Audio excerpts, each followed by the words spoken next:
சட்டத்தையா ஏமாத்துறீங்கன்னு 3 பேரும் ஒரே லாக்கப்ல 15 நாளைக்கு கிடக்குறான்னு ஜட்ஜ்மெண்ட் எழுதிட்டாரியா ஜட்ஜ்மெண்ட். இருந்தாலும் நான் வக்கீலாச்சு விடுவேனா? இப்ப வந்துருவானுங்க அசிஸ்டன்ட் ஜாமீனோட அதுக்கப்புறம் வச்சுக்கிறேன்.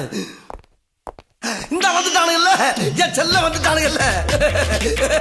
வாங்கடா ஜாமீன் வாங்கிட்டீங்களா? அண்ணே கோயம்புத்தூர்ல இருக்க எல்லா மார்க்கெட் போயிட்டு வந்தோம்னே. மார்க்கெட்டுக்கா? ஆமாண்ணே, மஞ்சள் மீன் இருக்கின்றான், வாழை மீன் இருக்கின்றான், நெய் மீன் இருக்கின்றான், நெத்திலி மீன் இருக்கின்றான், கெண்டை மீன் இருக்கின்றான், கெளுத்தி மீன் இருக்கின்றான். இவ்வளவு ஏன் சொரா மீன் முதற்கொண்டு இருக்குங்கிறான். ஆனா நீங்க கேட்ட ஜாமீன் மட்டும் இல்லைன்ட்டாங்கண்ணே. கடல்லே இல்லையா? டேய், ஜாமீனை போய் யாரா அவங்கள மீன் கடையில கேட்க சொன்னா? என்னென்ன லூஸ் தரமா பேசிட்டு இருக்கீங்க? மீனை மீன் மார்க்கெட்ல கேட்காம ஜவுளி கடையில போய் கேட்பாங்க. கரெக்ட் தான். ஜாமீனுக்கு மீனுக்கு வித்தியாசமே தெரியாத உங்களை எனக்கு அசிஸ்டண்டா வச்ச பத்தியா?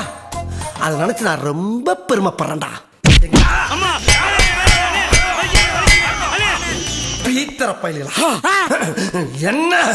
என்னன்னே நீங்க இந்த சின்ன விஷயத்துக்கு போய் அநியாயமா கம்பியில முட்டிக்கிட்டீங்களே. கம்பியில முட்டினா? உங்களை தானே முட்டினேன். எங்கெங்க முட்டினீங்க? முதல்ல உங்க மூஞ்சில உள்ள ரத்தத்தை தொடங்க. ரத்தமா? வலிக்காமையா வருது? ஆமா ரத்தம். கோபத்துல குறுக்க இருக்க கம்பிய மறந்துட்டனே.